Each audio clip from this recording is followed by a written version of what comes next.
자, 계속해서 154페이지 한번 보겠습니다. 거기 지대 및 지가 뭐 이런 게 있는데 지대 이론. 어떤 지역은 땅 가격이 비싸고 어떤 지역은요 땅 가격이 싸냐 뭐 이런 얘기를 주로 할 건데, 자 먼저 거기 용어를 한번 정해 볼게요. 거기에 위쪽에 보니까 154페이지 지대와 지가라는 게 있는데, 지대라는 것은요 토지 임대료를 줄여서 지대해 줍니다. 토지 임대료. 토지 임대료는 한 달간의 임대료가 얼마다, 1년의 임대료다 이렇게 해줘야 되죠. 요거는 유량 개념입니다. 두 번째 줄에. 근데 그 밑에 토지 가격을 줄여서 지가 이렇게 합니다. 지가. 토지 가격을 줄여서 지가라 하는데, 요거는 토지 가격은 계속 변해 안 변해요? 변하기 때문에 오늘 현재로 지가가 얼마다 이렇게 해줘야 됩니다. 이걸요 저량 개념이 되는 거고, 그 밑에 박스 그거 하나 있는데 그거는 나중에 수익환원법을 좀 공부해야 이해가 되는 겁니다. 수익환원법을 공부하시면 곧바로 이자율로 나누게 되면 지가가 될 수 있는 건데, 이거 지금 무시하세요. 무시하시고 밑에 전용수익과 경제지대 이거 좀 알아볼게요. 자, 지대와 관련된 내용 중에 이런 얘기. 자, 지금 뭘 공부하는 거냐면 지대와 관련된 얘기들을 좀 공부해 보는 겁니다. 지대. 자, 이때 어떤 여기에 노동시장이 있다고 치자. 노동시장. 자, 노동시장에서는요 우리 생산물 시장인 맥주 이런 것들은 우리가 이제 소비하는 겁니다. 우리가 수요자고, 기업인 오비맥주에서 이제 공급하는 거 아닙니까? 근데 요거를 생산 요소로 하는데, 노동 같은 거는 생산 요소 시장에서는 거꾸로 돼 있습니다. 우리 같은 사람이 노동력을 공급하는 거 아닙니까? 남편 아내가 공급하는 거죠. 그러니까 기업이 이제 이거를 수요하는 겁니다. 기업이 수요하는데, 이 노동시장에서는 이렇게 볼게요. 노동시장에서는 이렇게 본다면 공급을 누가 하는 거라고요? 우리 같은 사람이 하는 건데, 자, 요 공급은요 이 경제학에서 비용 곡선입니다. 비용 곡선이기 때문에 뭐 나중에 이제 마지널 코스트라고 해서 비용 곡선이에요. 자기도 이 물건을, 기업 입장에서는 물건을 만드는 데 들어간 비용이 있어 없어요? 있죠. 그 정도는 최소한 받아야 되겠네요. 그럼 거꾸로 우리 입장에서는 노동력을 이만큼 제공할 때 이만큼 비용이 들어가 안 들어가요? 들어갑니다. 이만큼 제공할 때 이만큼 들어가 안 들어가요? 들어갑니다. 그죠? 예를 들어서 어떤 트로트 가수가 있는데 여자입니다. 자, 지방에서 나이트클럽 이런 데 다녀서 노래를 하는 노동력을 제공하려면 각종 비용이 들어가 안 들어가요? 들어갑니다. 왔다 갔다 기름값 들어가지. 그 다음에 트로트 가수니까 반짝반짝한 옷 입어야 돼, 안 입어야 돼요? 추리닝 가지고 입고서 할 수는 없는 거 아닙니까? 그잖아요. 그리고 밥도 사 먹여야 되죠. 그리고 밤에 이제 자려면 뭐 모텔 이런 데서 자야 될 거 아닙니까? 여관비도 들어가고, 각종 어떤 진상이 있으면 진상 때문에 열받아서 술도 먹고 해야 돼요? 안 해야 돼요? 해야 될 거 아닙니까? 그죠? 그러다 보니까 이 정도를 노동력을 제공할 때 이만큼 비용이 들어가 안 들어가요? 들어갑니다. 이 정도 제공하면요 이 정도 비용 들어가 안 들어가요? 들어간다는 얘기죠. 이 정도는 최소한도로 받아내야 되겠네요. 어디서 일하고서 차비도 안 나오면 일하면 돼야 안 돼요? 안 되고 최소한도의 경비는 받아내야 됩니다. 근데 노동력의 수요를 이제 누가 하냐면 기업이 하는 겁니다. 거꾸로. 그러면 수요와 공급이 만나는 점에서 적절한 임금이 결정됩니다. 그리고 노동량이 결정되는데, 요만큼은 받을 거 아닙니까? 받는데 이걸 잘 보면 자기도 이만큼 정도는 비용이 들어가 안 들어가요? 들어가는 거 아닙니까? 요 정도는 최소한도로는 받아야 되겠네요. 이래서 경비도 안 나오면 돼요, 안 돼요? 안 되죠. 그래서 최소한도의 그 비용은 받아내야 돼, 안 받아야 돼요? 받아내야 되죠. 이거를요 전용 수입이다 이렇게 표현합니다. 전용 수입이다. 전적으로 여기서 일하려면 이 정도 수입은 받아야 돼, 안 받아야 돼요? 받아야 되죠. 기업 입장에서는요 이 정도도 지불하지 않으면 다른 데로 이전하려고 하죠.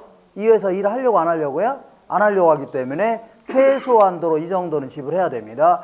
그러면 실제 남는 게 요겁니다. 요게 이제 경제지대다 이렇게 표현합니다. 실제 남는 게 경제지대다.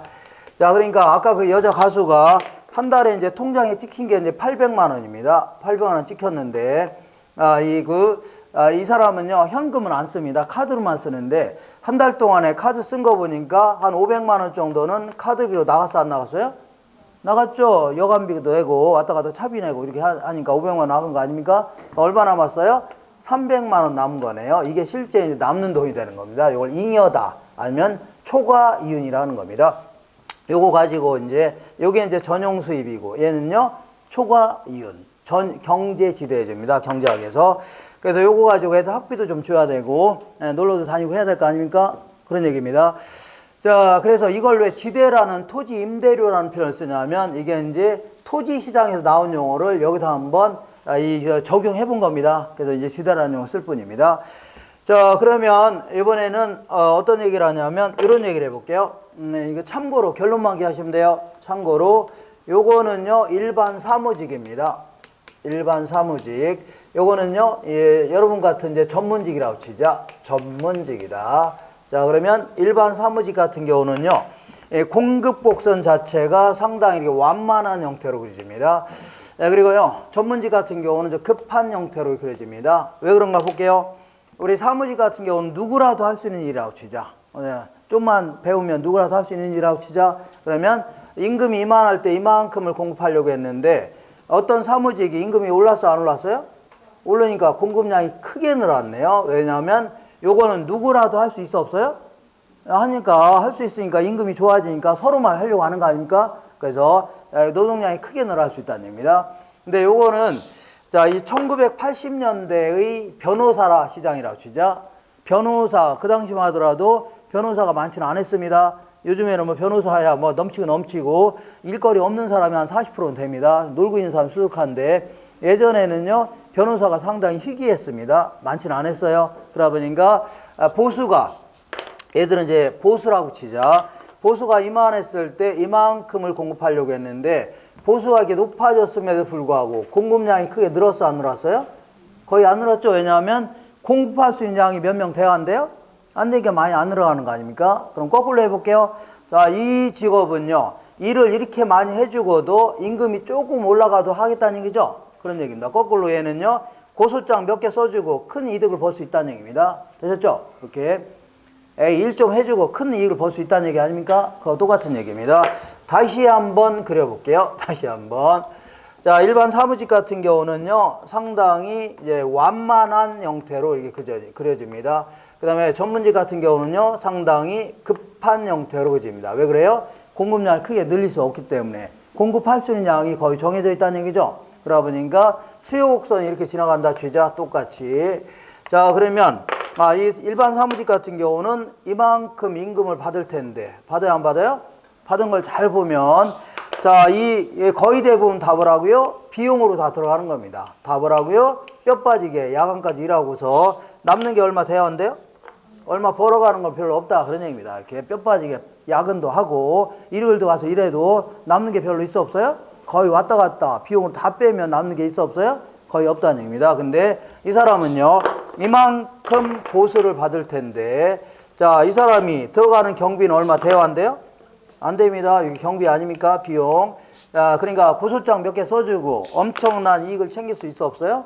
있다는 얘기입니다. 그죠? 이렇게 해서 자, 이 공급선 자체가 이렇게 비탄력적이다 해줍니다. 요거는요 비탄력적 이런 것들을요 탄력적. 그래서 이렇게 비탄력적일수록 초과 이윤인 경제지대는 커지는 겁니다. 그리고 전용 수입은 작아지는 겁니다. 되셨죠? 지금까지 한 거 거기 교재를 통해서 확인할게요. 154페이지 맨 아래에서 7번째 줄에 전용 수입. 전용 수입은요 첫 번째 줄 중간에 다른 용도로 전용되지 않고 현재 용도로 그대로 사용되도록 하기 위하여 기업 입장에서는 지급해야 될 최소한도의 지급액. 차비는 줘야 돼 안 줘야 돼요? 줘야 될 거 아닙니까? 경비는 줘야 되지. 그것도 안 주면 다른 데로 이전해요 안 해요? 그러니까 최소한도로 요 정도는 지불해야 되는 겁니다. 이렇게. 그 다음에 2번에 경제지대 알아볼게요.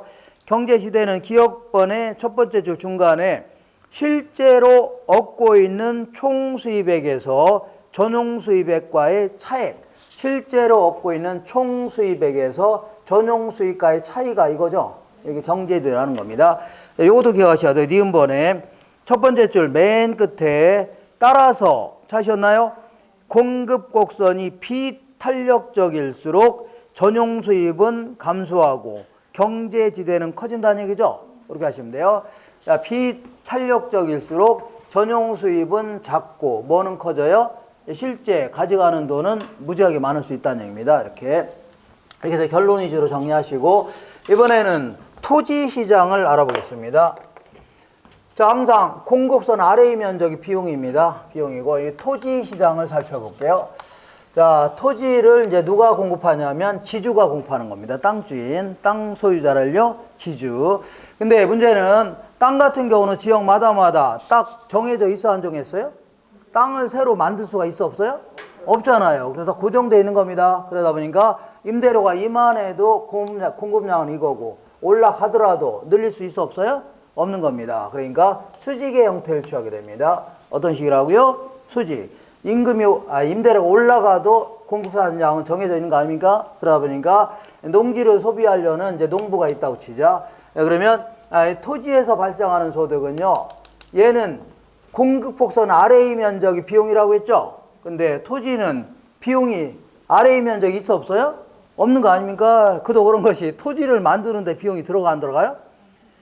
노동력을 제공하려면 각종 비용 들어가, 안 들어가요? 들어가는데 토지는 애초에 비용이 들어가는 게 아닙니다. 만드는 데 들어가는 비용이 없어요. 그래서 원래 토지라는 것은 신이 있다면 신이 공짜로 인간한테 쓰라고 준 거 아닙니까? 그죠? 그래서 어떤 비용도에 상응한 땅을 준 거기 때문에 누구든지 그 정도 수익은 발생하는 겁니다. 알겠나요? 근데 언젠가부터 누가 소유하는 바람에 가격도 생기고 그다음 임대도 생긴 것 뿐이지 원래는 비용 자체가 들어가, 안 들어가요? 전혀 안 들어갑니다. 경제학적으로는요, 비용이 들어가, 안 들어가요? 전혀 안 들어가기 때문에 얘는 토지에서 발생하는 100% 소득은 다 뭐예요? 경제지대다, 이렇게 표현합니다. 무슨 지대라고요? 경제지대. 그래서 거기 155페이지 자, 위쪽에 그래프 있어, 없어요? 그 중에 중간에 있는 그림, 그거는요, 자, 경제지대만 존재한다. 그거 있어, 없어요? 그 위에다가 토지 이렇게 적어 놓으세요. 뭐라고요? 토지. 이런 것들은 뭐만 존재한다고요? 경제지대만 존재한다. 자, 요 두 가지 얘기는요, 요거는 누가 얘기했냐면 파레토라는 사람이 얘기했습니다. 파레토. 근데 요거는 지금부터 얘기하는 것은요, 인간이 만든 기계 설비 이런 걸 얘기하는데, 기계 설비. 요거는 이제 마샬이라는 사람이 얘기한 겁니다. 그래서 요거는 좀 기억하세요. 사람 이름. 오늘하고 다음 주까지는 이 사람 이름이 무지하게 많이 나옵니다. 근데 한두 명 나오는 게 아니라 떼거지로 나오는 바람에 얘가 걔 같고 걔가 얘 같고 막 헷갈립니다. 되거나 사람 이름도 좀 기억하셔야 돼요. 자, 인간이 만든 기계 설비를 빌려주는 시장이 있다고 치자. 예를 들어 이 경상남도 북도 통틀어서 포크레인을 빌려주는 업체가 딱 20군데라 치자. 딱 몇 군데라고요? 20군데에서 20대씩 가지고 이제 임대사업 한다고 치자. 그러면 단기적으로는 이 포크레인을 빌려주는 임대료가 올라간다고 해서 공급량을 늘릴 수 있어, 없어요? 없습니다. 왜냐하면 갑자기 이 임대사업을 새롭게 갑자기 시작할 수는 없는 거죠. 시간이 꽤 걸려, 안 걸려? 걸리죠. 그러니까 기존에 골프장 같은 거 했는데 장사 안 되니까 때려치려면 또 시간 걸리고, 포크레인 같은 거 구입하려면 시간 걸려, 안 걸려? 걸리고, 이 시청에다가 또 인가 같은 거 맡으려면 시간 걸려, 안 걸려? 걸리고, 셋업 같은 거 하려면 시간 걸릴 거 아닙니까? 시간이 꽤 걸린다는 얘기입니다. 그러니까 단기적으로는요, 토지처럼 수직의 형태를 취하게 됩니다. 어떤 형태라고요? 수직. 늘릴 수가 있어, 없어요? 단기적으로? 늘릴 수 없다는 얘기죠. 그러다 보니까 수요가 이렇게 된다면, 수요가 증가하면 기존의 업체가 다 돈 가져가는 겁니다. 기존의 업체가 뭐라고요? 다 이익을 다 가져가는 형태입니다. 그러니까 전부 다 토지처럼 단기적으로 경제지대의 성격을 갖게 됩니다. 단기적으로는 무슨 지대라고요? 경제지대. 아니면 줄여서 그냥 지대 이런 표현도 씁니다.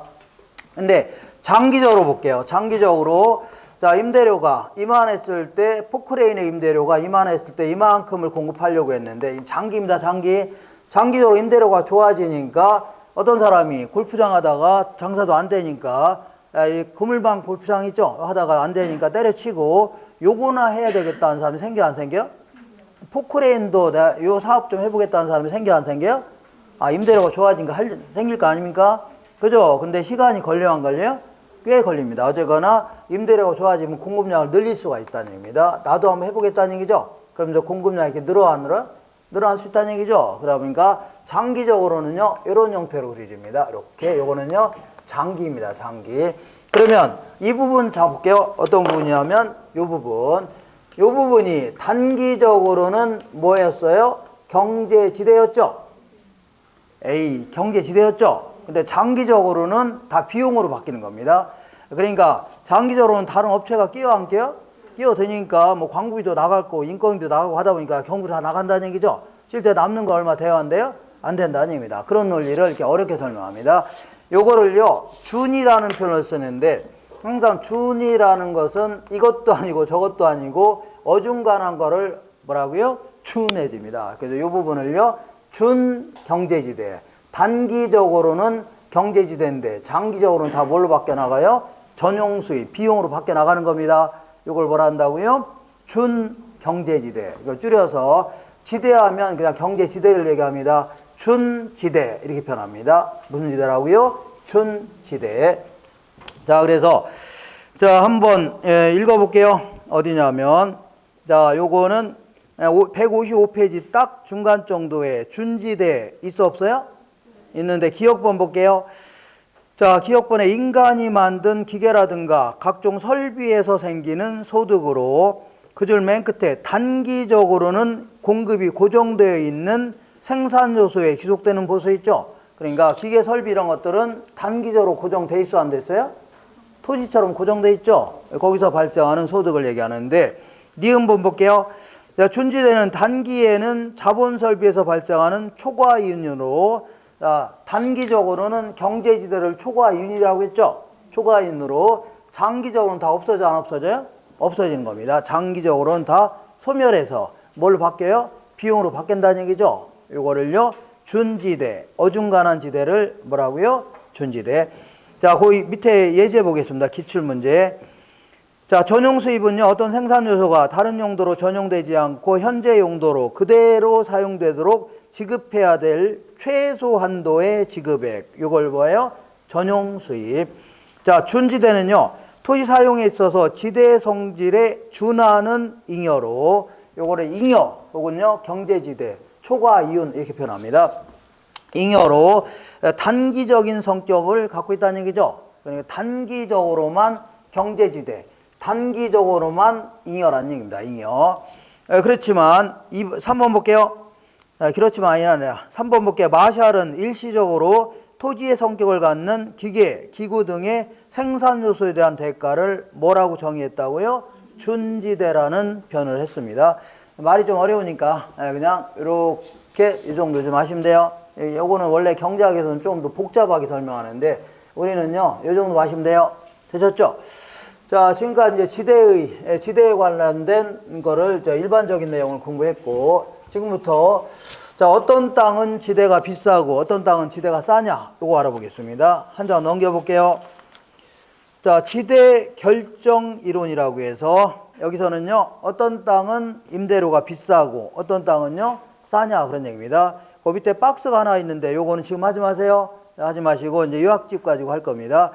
자, 그 밑에 보니까 차액 지대설이라는 게 있고, 오른쪽에 157페이지 맨 위쪽에 절대 지대설, 딱 중간 정도의 위치 지대설, 요걸 다른 말로 입지 교차 지대설, 이런 표현도 씁니다. 요 세 가지 정리가 되셔야 됩니다. 자, 이 지대에 어떤 땅은 임대료가 비싸고 어떤 땅은 싸냐, 그런 얘기입니다. 요거를 박스를 딱 쳐보겠습니다. 박스 하나로 딱 정리하는데, 요거는 이제 경제 철학 이런 게 들어가는 바람에 아무래도 약간 좀 논리적인 내용이 많이 있어서 이해하기가 힘든데 항상 결론 위주로 정리하시면 돼요. 결론 위주로. 요거는요, 차액 지대설이다, 이렇게 합니다. 얘는요, 절대 지대설이다.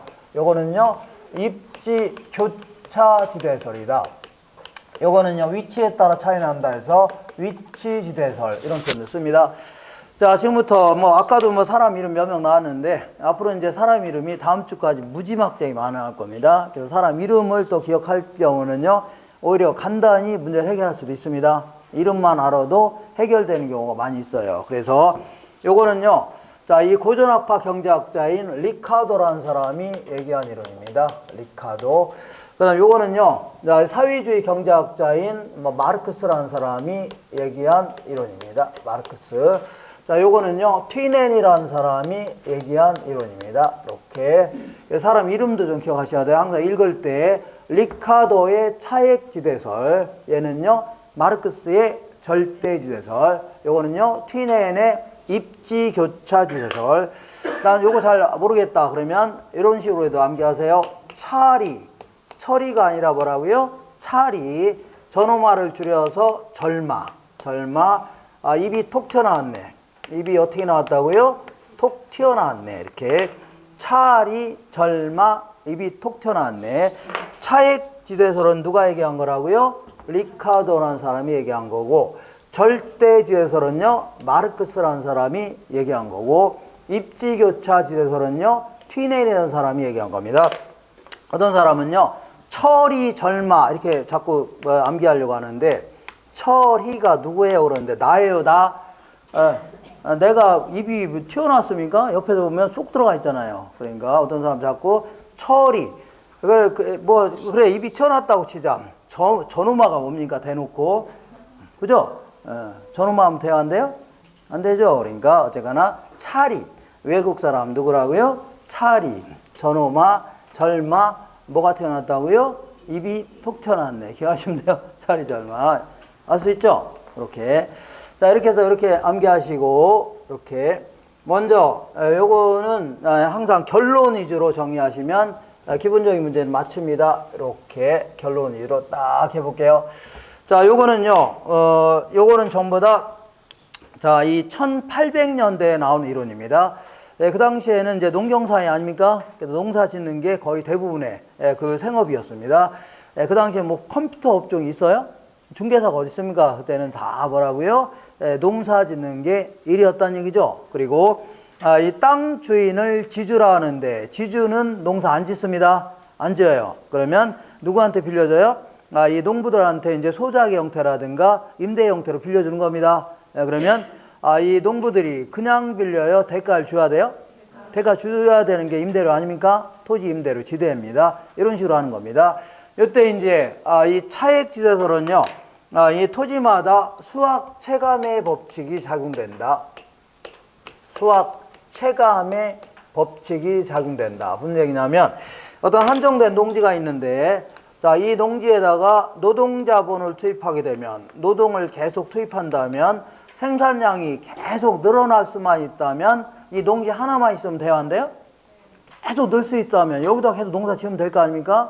근데 농지라는 게 1년 동안 농사 지을 양은 거의 정해져 있어, 안 정했어요? 정해져 있기 때문에 노동을 계속 투입한다면 언젠가부터는요, 한 사람당 생산량은 점점 줄어듭니다. 이걸 뭐라고요? 수확 체감의 법칙이다. 다시 말하면 1년에 농사 지을 양은 거의 정해져 있어, 안 정했어요? 정해져 있기 때문에 농작물이 더 필요하다면 또 다른 농지가 또 필요합니다. 근데 이런 땅과 이런 땅은 비옥도가 차이 난다는 얘기입니다. 결국은요, 비옥도의 차이가 뭘 결정한다고요? 지대를 결정한다. 그런 논리입니다. 자, 그리고 이 사람은요, 이 자본주의 경제에서는 자, 이 토지마다 초과 수요가 발생합니다. 초과 수요가 발생하는 바람에 자, 이 공급할 수 있는 양은 얼마 안 되는데 서로 이용하려다 보니까 어떤 땅이든 지대는 발생할 수 있다는 얘기입니다. 그래서 요거는요, 사유재산, 이게 결국 뭘 결정한다고요? 지대를 결정하는 겁니다. 자, 마르크스라는 사람은 인류 사회에 있어서 전 세계사를 뒤바꾸는 사람이죠. 그런 사람을 몇 명 대라고 하면 저는요, 그 생각나는 게 뭐 예수 있죠? 이런 사람이 뒤바꾸는 거 아닙니까? 그리고 또 한 명 정도 더 대라면 마르크스를 댈 수 있습니다. 이 사람은요, 지구의 반을 어떻게 해놓은 거예요? 붉게 해놓은 사회주의 경제학자입니다. 이 사람이 원래 태어난 게 언제냐면, 1818년도에 태어났습니다. 이걸 왜 제가 기억하냐면, 이 욕을 딱 2번 하면 돼요. 몇 번이라고요? 욕을 딱. 한번 해볼까요? 예? 약간 품위가 떨어져 보여서 그냥 안 할게요. 그래서 이제 암기하기는 쉽습니다. 그래서 이 사람은 아버지가 이제 유대인 집안에 변호사 출신입니다. 돈도 많은 집안인데 어쨌거나 이 사회주의에 침시돼서 이 자본론이라는 엄청난 그 책을 저술한 이런 사회주의 경제학자입니다. 그 책 때문에 전 세계가 반이 그 붉고 반은요 뭐 파란색 이렇게 바뀐 겁니다. 알겠죠? 이렇게 어쨌거나 이 사람이 얘기하는 게 뭐라고요? 이거는 절대지대설 이렇게 합니다. 그 다음에 요거는요, 요 튀네는요, 수송비의 차이가 지대를 결정한다. 이렇게 했던 겁니다.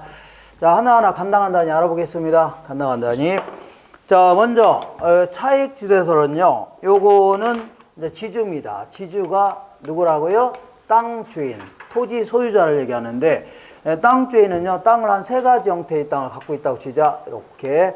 요거는요, 상급지, 비옥도가 좋은 땅. 요거는요 중급지, 비옥도가 중간 정도. 요거는요 비옥도가 아주 안 좋은 최열등지를요 하급지 이렇게 할게요. 하급지. 그러면 어떤 땅이든 씨 뿌리고 경작하는 거를 비용이라 할게요. 씨 뿌리고 경작하는 비용은 똑같다고 치자. 단위 면적당 50원씩 똑같다고 치자. 자, 이때 요 비용에는요 아직 지주한테 줄 돈을 지대라는데 지대는 아직 포함이 안 돼 있습니다. 뭐는 포함이 안 됐다고요? 지대는 아직 포함이 안 됐고 우리 경제학에서는요 이 비용에는 정상적인 이윤도 포함되는 겁니다. 어떤 비용이라고요? 먹고 살 만큼 이윤도 다 비용으로 처리합니다. 되셨죠? 이 상태에서 다시 할게요. 여기에는 아직 지대는 포함돼 있어 안 돼 있어요? 안 돼 있고 그리고 여기에는 정상적인 이윤, 먹고 살 만큼 이윤은 포함되어 있는 겁니다. 이 상태에서 아무래도 상급지는 비옥도가 좋아요 안 좋아요? 좋으니까 아무래도 생산량이 많아질 겁니다. 품질도 좋아지고 그러다 보니까 내다 판 금액을 매출액 아니면은요 수익이라고 하는데 자 매출액이 얼마냐면 100원이다. 그러면 자 100원에서 50원 빼니까 50원 남아 안 남아요? 남을 거 아닙니까? 그러면 아까 여기 지대는 안 뺐다고 했죠? 그러니까 지주가 돈 달라면 이 정도는 최대한 줄 수가 있는 겁니다. 그 지주 입장에서는 돈을 가장 많이 주겠다는 사람한테 빌려줄 거 아닙니까? 그죠? 그러면 최대한 50원을 지불할 수 있는 자가 그 땅을 빌릴 수가 있는 겁니다. 결국 여기에 이제 지대를 결정하는 겁니다. 이 50원이 뭐라고요? 지대를 결정하는 겁니다. 근데 중급지는요, 80원 정도의 수익이 생겼다고 치자. 그럼 여기서 이거 빼니까 얼마 남아요? 30원 정도를 줄 용의가 있다는 얘기죠. 근데 요건 50원이라 치자. 그러면 이익이 얼마예요? 0이네요. 그러면 이익이 안 생기니까 지주한테 줄 돈이 있어 없어요? 없네요. 그래서 요거를 지금부터 리카도는요 한계지라는 표현을 썼습니다. 무슨 땅이라고요? 한계지. 이익이 0인 땅을 뭐라 한다고요? 한계지에서는 지대가 발생해와네요? 안 한다. 한계지 이하의 땅에서는 지대가 발생해와네요? 안 하고 한계지로부터 출발해서 비옥도가 좋은 땅에 대한 대가, 생산성이 좋은 거에 대한 대가 있죠? 여기에 지대를 결정한다. 그런 얘기했던 겁니다. 되셨죠? 이렇게. 근데 요거는 이렇게 볼게요. 자, 만약에 여기는 전부 다 서양에서 나온 이론이기 때문에 이 빵이 주식이기 때문에 밀 농사를 가정해 볼게요. 자, 그러면 밀 가격이 올랐다고 치자. 시장에서 밀 가격이 오르면 자, 내다 파는 금액이 커져요, 작아져요? 이게 커질 거 아닙니까? 그러면 이익도 커져요, 작아져요? 커지니까 지주가 돈 달라면 줄 돈도 많아질 수 있는 거죠? 많이 주겠다는 사람이 빌릴 수밖에 없기 때문에. 그러니까 자연스럽게 지대는 올라가, 안 올라가요? 올라갑니다. 이렇게. 자, 이런 논리인데, 요거는 뭐 비옥도의 차이가 지대를 결정한다는 아주 고무적인, 뭐 바람직한 얘기 아닙니까? 당연히 비옥도가 좋으면 더 임대료가 비쌀 거 아닙니까? 맞죠? 자, 근데 몇 가지 간과하고 있는 사실이 있습니다. 뭐 간과하냐면, 자, 이 사람의 논리대로라면, 자, 한계지 이하의 땅에서는 지대가 발생해와네요? 안 한다는 얘기 아닙니까? 근데 아무리 농경사회라 하더라도 지대가 발생하지 않는 땅은 없었다는 얘기입니다. 지주가 이제 조카한테 뭐 공짜로 빌려주기 전에는 지대가 발생하지 않는 땅은 없어요. 왜 그러냐면, 땅 주인이 땅을 갖고 있는 이유가 뭐예요? 이유가 자기가 농사 지으려고 하는 거예요? 아니, 농가한테 빌려주려고 갖고 있는 거 아닙니까? 근데 이익도 하나도, 지대도 하나도 발생하지 않는 땅을 굳이 갖고 있을 필요가 있어 없어요? 없었다는 얘기입니다. 그러니까 어떤 땅이든 지대는 발생해와네요? 할 수 있다는 얘기입니다. 알겠죠? 그래서 나온 게 요거고. 그리고 자, 요거 볼게요. 여기가 이제 도시인데 도시 근처에 이제 농지가 쭉 있다고 치자. 자, A 농지, B 농지, C 농지가 있는데 자, 셋 다 이 도시에만 내다 팔아야 된다고 치자. 농작물을 지어서 여기다만 내다 팔아야 되는데 자, 만약에 셋 다 중급지라고 치자. 비옥도는 같다고 치자. 같다고 치면 셋 다 지대는 같아야 돼요? 안 같아야 돼요? 같아야 되는데 왜 A라는 땅은 지대가 비싸고 C는 싸냐는 얘기죠. 이게 위치에 따라 지대가 차이 날 수 있다는 얘기죠. 이것도 간과했다는 얘기입니다. 그래서 이제 이 마르크스라는 사람은 뭐 자본론에서 자, 이런 얘기를 했던 겁니다. 여기가 이제 농지는 공급량이 딱 정해져 있어, 안 정해졌어요? 정해져 있죠. 그러니까 그것도 몇 명이 이제 몇몇 귀족들이 갖고 있는 거 아닙니까? 그러다 보니까 이 농지는 이 공급할 수 있는 양은 딱 정해져서 안 정했어요? 거의 정해져 있는데 이 당시는 모든 농부들이 다 농사만 지은 거 아닙니까? 다른 중개사 이런 거 있어 없어요? 전혀 없습니다. 전부 다 농사만 지으니까 이 수요자는 이렇게 많다는 얘기입니다. 뭐 많다고요? 수요자는 이게 많다는 얘기죠. 그러면 농지는 한정돼 있는데 서로 이걸 소비하려고 하다 보니까 어떤 땅이든 자, 이 갖고 있다는 사실만으로도 지대가 발생할 수 있어 없어요? 있다입니다. 예를 들어 이 농지의 수요자는 요거밖에 안 되는데 공급량이 이렇게 많다. 공급하려나 이렇게 많으면 놀고 있는 땅이 생겨 안 생겨? 이런 지대는 발생하지 않겠네요. 근데 농지는 한정돼 있는데 이걸 서로 소비하려다 보니까 어떤 땅이든 지대가 발생하지 않는 땅은 없었다는 얘기입니다. 되셨죠? 그래서 자, 요거 약간 어려운데 이렇게 이게 이제 한계지라고 치자. 한계지는 이익이 0인 땅이죠. 0인 땅인데 네 말대로 당연히 비옥도가 좋은 땅은 지대가 발생해요, 안 해요? 하고 비옥도가 안 좋은 땅은 지대가 발생 안 한다. 이거는 맞는 편이다. 맞아요? 그러니까 리카도가 얘기하는 지대를요 차액지대라고 하자. 무슨 지대라고요? 그래서 한계지 이상의 땅에서는 차액지대가 발생하고 당연히 한계지 이하의 땅에서는 지대가 발생해요, 안 해요? 안 한다. 이 논리는 맞는 겁니다. 비옥도만 가지고 따진다면 맞아, 안 맞아요? 맞는 거 아닙니까? 맞는데 이 논리는 맞는다. 그렇지만 자, 이 땅이라는 것은 한정돼 있는데 서로 이용하려고 하죠. 그러다 보니까 어떤 땅이든 지대는 발생할 수 있어 없어요? 있다는 얘기입니다. 알겠죠? 그러니까 마르크스가 얘기하는 지대를요 절대지대 이렇게 해줄게요. 이 땅에 대해서도 절대지대가 발생해요, 안 해요? 할 수 있고 이런 땅에 대해서도 절대지대가 발생해요, 안 해요? 할 수 있다는 얘기입니다. 왜냐하면 이 당시에는 농사만 짓고 먹고 살아야 될 거 아닙니까? 그러면 어떤 땅이든 비옥도 안 좋은 땅이라도 이용해야 돼, 안 해야 돼요? 하고 먹고 살아야 될 거 아닙니까? 굶어 죽을 수는 없는 거죠? 그런 얘기입니다. 그러니까 어떤 땅이든 이 땅주인은요 지대를 부를 수가 있어 없어요? 있다. 그래서 결론은 이겁니다. 한계지 이하의 땅이라도 무슨 땅이라고요? 한계지 이하의 땅이라도 지대는 발생해요, 안 해요? 할 수 있다 그런 얘기입니다. 지대를 부를 수 있다는 얘기입니다. 이게 결론이에요. 근데 여기서 이제 의심스러운 게 있네요. 한계지라는 것은 이익이 어떤 땅이에요? 0인 땅입니다. 한계지는요 수익에서 비용 뺀 이익이 얼마라고요? 0인 땅을 얘기하는데 예를 들어 수익은 50원, 비용도 50원인데 이익이 0이죠? 그럼 이 땅에 대해서 지대를 부른다 그런 얘기 아닙니까? 그럼 남는 게 있어야 지대를 주는 거 아닙니까? 남는 게 있어야 지대를 주는 거지. 맨날 뭐 은행에서 빌려서 돈 지대 줄 수는 없는 거죠? 그죠? 그러면 한계지 이하의 땅이라도 빌려서 농사는 지어야 돼, 안 지어야 돼요? 지어서 먹고는 살아야 될 거 아닙니까? 그러니까 예를 들어 한계지 이하의 땅이라도 지대를 부르겠다. 지대를 내라. 그러면 이익이 0인 땅인데 줄 돈 있어 없어요? 없기 때문에 어쩔 수 없이 이 내다 파는 가격을 올릴 수밖에 없습니다. 내다 파는 가격을 50원에서 60원 올리게 되면 여기서 이거 빼니까 10원 생겨 안 생겨요? 요거 가지고 지대를 낼 수밖에 없다는 얘기입니다. 알겠죠? 그러니까 자, 이 지대를 올린다. 그러면 결국은요 밀 가격을 올릴 수밖에 없다 그런 논리입니다. 뭘 올린다고요? 밀 가격을 올릴 수밖에 없다는 얘기죠. 그런 논리입니다. 근데 여기서 또 문제가 생기네요. 그럼 자꾸 밀 가격 올리면 이 소비자가 안 사려고 할 수도 있어 없어요? 안 사려고 할 수 있죠. 그러면 어쩔 수 없이 50원에 팔아야 되겠네요. 얼마에 팔아요? 50원에 팔아야 되는데 그러면 그래도 10원 임대료 줘야 돼, 안 줘야 돼요?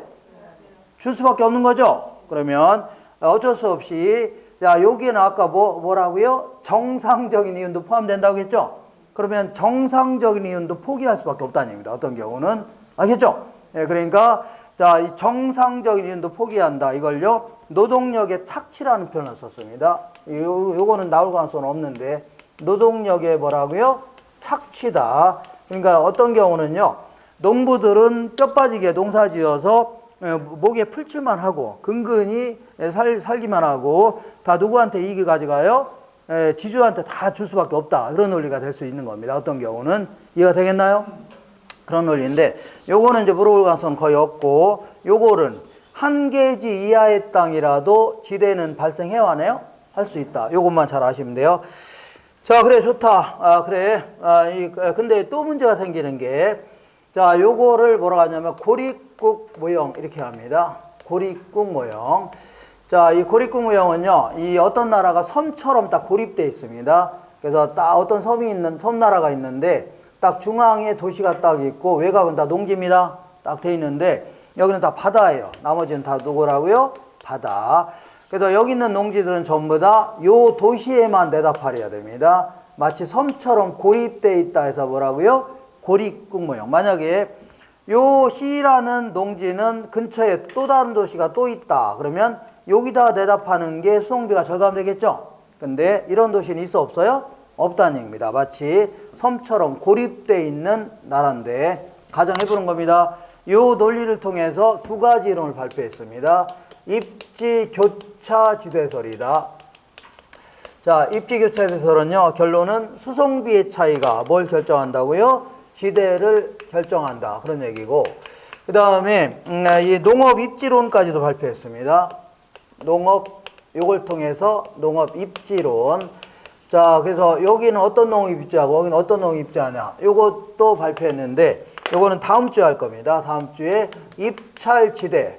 수송비에 따라 달라지는 입찰지대에 따라서 농업 입지가 결정된다 했던 겁니다. 요거는 다음 주에 제가 입지 이론을 공부할 겁니다. 예, 상업 입지, 공업 입지 이런 거 공부할 거니까 그때 할 겁니다. 그때 거기에 뭐가 있냐면 한 장 넘기면 158페이지 막 위에 그림 같은 거 있어 없어요? 그거 다음 주에 할 겁니다. 예, 잠깐 넘기세요. 여기서는 요거 위주로만 정리할게요. 입지교차지대설이다. 자, 어떤 땅이든 자, 내다 팔면 이익이 생겨요, 안 생겨요? 이익이 생길 겁니다. 이익이 생기는데 요 이익이라는 것은요. 이거 보이나요? 잘 안 보여요? 보여요? 거기 잘 안 보이시나요? 이익은 파른 돈에서 각종 비용 뺀 걸 얘기합니다. 파른 돈에서 뭘 뺀 거라고요? 비용 뺀 건데 파른 돈을 매출액 해줍니다. 자, 매출액에서 각종 비용 빼야 돼, 안 빼야 돼요? 빼야 되죠. 그러니까 먼저 씨 뿌리고 경작하는 비용인 생산비를 빼줘야 되고, 그 다음에 그 수송비도 빼야 돼, 안 빼야 돼요? 수송비도 빼야 되고, 농부 입장에서는 지주한테 줄 돈을 지대라는 거죠. 지대도 빼야 이제 실제 이익이 생기는 거 아닙니까? 근데 요거는 아직 안 뺐습니다. 지대는 아직 빼서 안 뺐어요? 안 뺐고. 자, 그리고 그 지대 안 뺐으니까 이만큼 남았어, 안 남았어요? 이 생산비에는요, 정상적인 이유는 다 포함시킵니다. 먹고 살 만큼이면 다 포함시켜요. 그러면 요만큼 이익이 생겨서 안 생겼어요? 생겼죠. 요거를 지주가 돈 달라면 요 정도는 최대한 줄 수 있겠네요. 이게 결국은요, 지대를 결정하는 겁니다. 뭘 결정한다고요? 요 이익이 지대를 결정하는 겁니다. 보여요? 보이죠? 근데 어떤 땅이든 비옥도는 똑같다고 치자. 비옥도는 똑같다고 간주한다면 생산량이 거의 비슷하다는 얘기죠. 그러면 내다 판 금액도 셋 다 거의 비슷하다. 거의 같다는 표현입니다. 거의 같다는 거 이렇게 표현해 볼게요. 그리고 어떤 땅이든 씨 뿌리고 경작하는 생산비는 거의 똑같다고 치자. 거의 같다는 얘기입니다. 근데 A라는 농지는 수송비가 많이 들어요, 적게 들어요? 얼마 안 들죠? 이렇게 얼마 안 들잖아요. 그러니까 얼마 안 빼니까 이익은 커져요, 작아져요? 무지하게 커지니까 지주한테 돈 달라면 줄 돈이 많아져, 적어져요? 많아진 겁니다. 최대한 많이 지급하겠다는 사람이 입지하게 되는 겁니다. 그러니까 이게 이제 뭘 결정한다고요? 지대를 결정하는 겁니다. 근데 C라는 농지는 수송비가 많이 들어 적게 들어요? 무지하게 많이 드네요. 많이 드니까 수송비 다 빼고 나니까 남는 이익이 얼마 돼야 한대요? 얼마 안 되니까 지주가 돈 달라면 줄 돈이 얼마 돼야 한대요? 안 되니까 결국은요. 자, 이 땅과 이 땅이 지대가 차이가 나는 이유는요. 이 사람은 자, 이 비옥도는 그다지 중요한 게 아니다. 뭐가 중요하지 않다고요? 비옥도를 무시한 건 아니지만 중요한 게 아니란 얘기죠. 뭐가 중요하다고요? 수송비가 이제 지대를 결정하는 가장 중요한 요인이라는 얘기죠. 그러다 보니까 외곽으로 나갈수록 그러니까 이 수송비가 많이 들어서 적게 들어요. 많이 드니까 지대는 자연스럽게 하락할 수밖에 없다는 얘기죠. 입지가 이제 교차되면서 지대가 형성된다. 이렇게 얘기한 게 누구라고요? 튀넨이라는 사람입니다. 자, 지금까지 한 거 문제를 통해서 확인할게요. 문제. 자, 156페이지. 156페이지 찾으셨나요? 맨 아래에 기출문제 보겠습니다. 맨 아래 1번만 해볼게요. 리카도의 차액 지대설에서는요, 지대 발생 원인을 농토의 비옥도에 따른 수확량이 차이 있죠? 비옥도에 따른 수확량이 차이가 날 거 아닙니까? 예, 거기에 따라서 결정된다. 그리고 여기는 기출문제가 있는데, 동그라미 위쪽으로 올라가면 동그라미 2번 볼게요. 2번의 세 번째 줄에, 자, 두 번째 줄 맨 끝에 보니까 한계지에서는 지대가 발생해야 하네요? 안 한다. 여기 기출문제가 없어서 그래요. 요거 물어봅니다. 한계지에서는 지대가 발생해야 하네요? 안 한다. 오른쪽 볼게요. 157페이지. 자, 위에서 한 10번째 줄에 기출문제 1번 볼게요. 절대 지대설에 따르면 토지의 소유 자체가 뭐가 발생한다고요? 지대의 발생 원인이다. 갖고 있다는 사실만으로도 지대가 발생할 수 있어 없어요? 이쪽 서로 이용하려고 하니까. 자, 그 다음에 2번 볼게요. 마르크스의 절대 지대설에 따르면 토지 소유자는 토지 소유라는 독점적 지위를 이용하여 자, 이 최열등지가 한계지입니다. 한계지에서도 지대를 요구할 수 있어 없어요? 있다 그런 얘기입니다. 맞죠? 있다. 다른 거 좀 하지 마세요. 한 장 넘겨보겠습니다. 158페이지. 자, 딱 중간 정도의 기출문제 1번 볼게요. 튀네는 지대의 결정이 토지의 비옥도만이 아니라 비옥도도 무시한 건 아니라는 얘기죠. 비옥도만이 아니라 위치에 따라 지대가 달라져 안 달라져요? 달라진다. 위치에 따라 달라지는 위치지대의 개념을 통하여 현대적인 입지이론의 기초를 마련했다. 맞는 거고. 3번 해볼게요. 위치지대설에 따르면 다른 조건이 동일할 경우에 지대는 중심지에서 거리가 멀어질수록 지대는 올라가요? 떨어져요? 떨어지겠죠? 하락한다 그런 얘기입니다. 되셨죠? 그래서 나머지는 다음 주에 제가 농업 입지론 할 때 할 겁니다. 그때 하니까 그대로 하시고. 그 다음에 몇 장 넘겨볼게요. 이번에는 162페이지 보겠습니다. 62페이지. 자, 도시 공간 구조론과 도시 경제 기반 이론, 요거 알아보겠습니다. 항상 이렇게 결론 위주로 딱 정리하시고, 나머지 약간 어려운 것들은 나중에 됩니다. 이렇게. 그리고 이거 쉬운 얘기만 딱 정리해도 기본적인 문제는 다 맞춥니다. 자꾸 어렵게 공부하니까 공부가 너무 힘들어지고, 그러다가 급기야는 때려치고 이렇게 되는 겁니다. 이렇게. 자, 이렇게 해서 지저분한 거 딱 지우고 났더니 아주 머리가 상큼해졌죠? 그렇지 않은가요? 이렇게 지저분하면 머리 아파요. 머리가 이렇게 딱. 자, 머리는 상큼해졌는데 남는 게 하나도 없는 것 같네, 이제. 이제 왔나요? 자, 이번에는 이제 도시 성장 구조 이론 아니면요, 도시 공간 구조론 해주는데, 이번에 도시가 어떤 형태로 성장해 나가냐, 이걸요, 도시 공간 구조론 해줍니다. 도시 공간 구조론.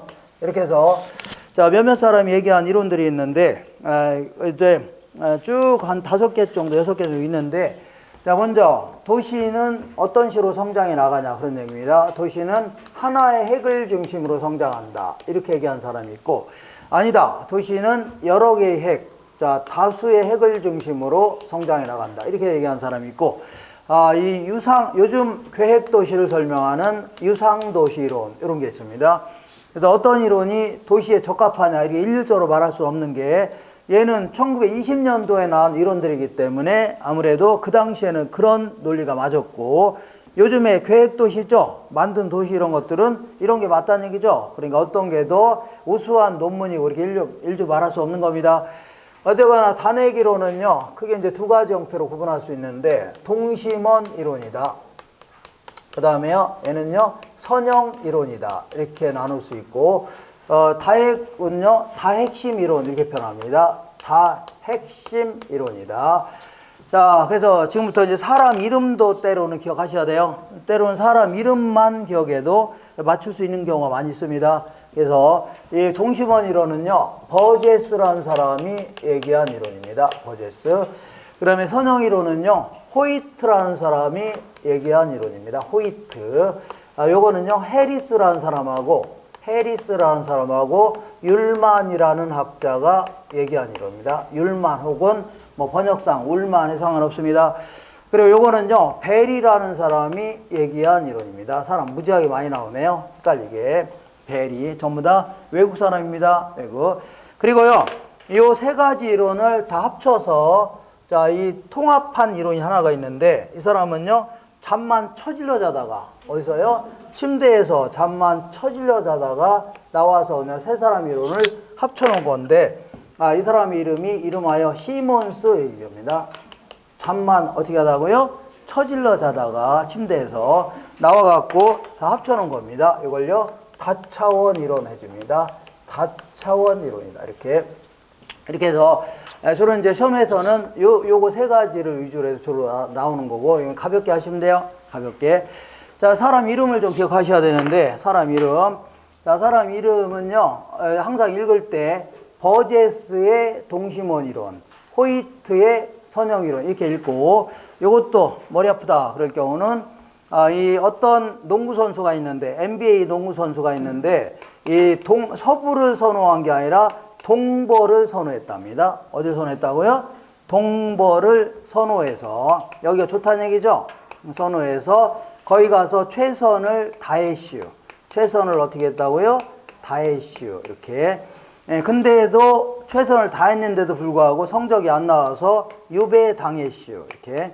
유배당했슈. 충청도 버전으로 해야 됩니다. 유배 뭐라고요? 당했슈. 그 다음에 차원이 다른 침대.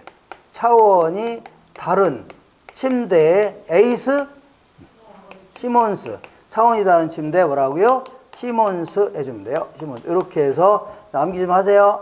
아시겠죠? 사람 이름도 때로는 이름만 와도 이게 답을 할 수 있는 경우가 많이 있습니다. 자, 먼저 동심원 이론은 누가 얘기한 거라고요? 버제스가 얘기한 거고, 선형 이론은요, 호이트라는 사람이 얘기한 거고, 다핵심 이론은요, 해리스하고 율만.